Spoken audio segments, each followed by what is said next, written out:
Chapter 1. The Beginning. Johnny's dad had asked Rob and him to look out for the girls on the beach while he went to the Chandlers in Padstow.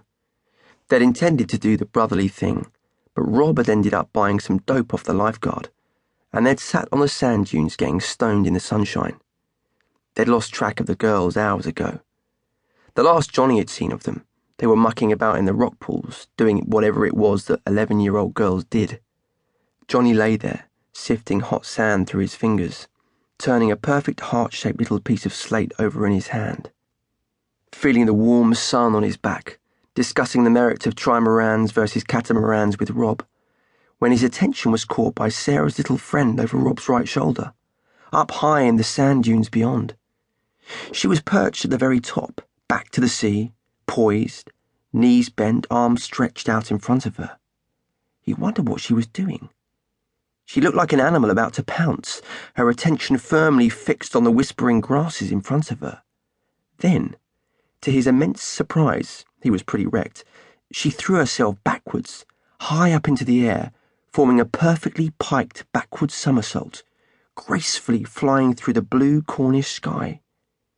She landed neatly on her feet at the bottom of the dune, facing the sea, before skipping forwards onto the hard, wetter sand. Johnny choked on the spliff. "Rob, do you see that?" Rob gave a cursory glance over his shoulder. "No," he said. "Watch Clemmy." So they both watched as she climbed back up the dune, scrabbling nimbly up the sand like a sun-kissed nymph in her blue and white stripy swimming costume, Johnny noticing the tan lines on her perky little bum. She jumped sideways to avoid Sarah, who was doing rather heavy forward rolls down the dune. "Wait for it," he said to Rob, leaning on one elbow, making himself comfortable, eyes on this new vision, her strong brown limbs, her copper hair blowing about wildly in the salty breeze. How on earth could he not have noticed her before?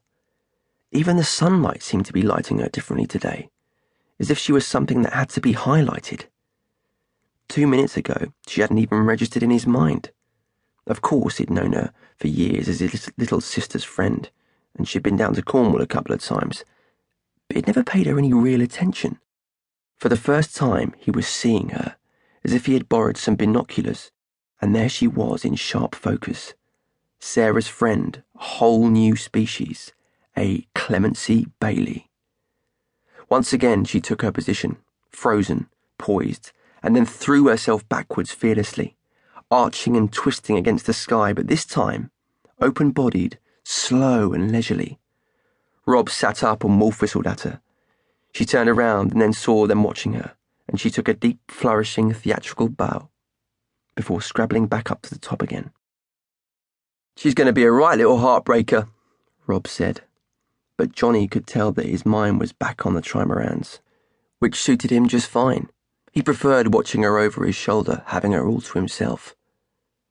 Then later that night, everyone had gone for a walk along the surf because the moon was full. His mum was always coming up with hippie reasons for excursions, and on the way back to the cottage, Clemmy had declared that she was going to go swimming, and he had found himself deliberately dawdling, saying to no one in particular, "I better keep an eye on her. There's a riptide." Even when she said she didn't need an eye on her.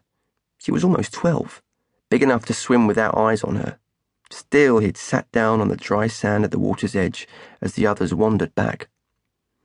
"I'll have a smoke then," he said, and she had shrugged her shoulders. "It's a free country," and he'd been quite taken aback by the carefree way she had pulled her dress over her head and taken off her knickers without so much as a backwards glance at him. Then he'd watched her run into the sea, shrieking in the waves as they knocked her over, the moonlight shining on her naked body. "Come in!" she yelled to him as he sat there on the sand, and it had felt good to be invited into her watery world where all the fun was going on. She wasn't to know that Johnny never went in the cold British Sea, only on it. Even when capsizing dinghy sailing, he prided himself on never getting wet. He'd neatly step onto the centreboard, straddling the hull and rightening the boat, barely wetting a toe. "Chicken lickin'!" she shouted, diving under a wave, disappearing into the water, the starry night her backdrop. "Come in, Johnny!" She was waving at him, slippery and shining. He felt for the first time as if he was in the wrong place.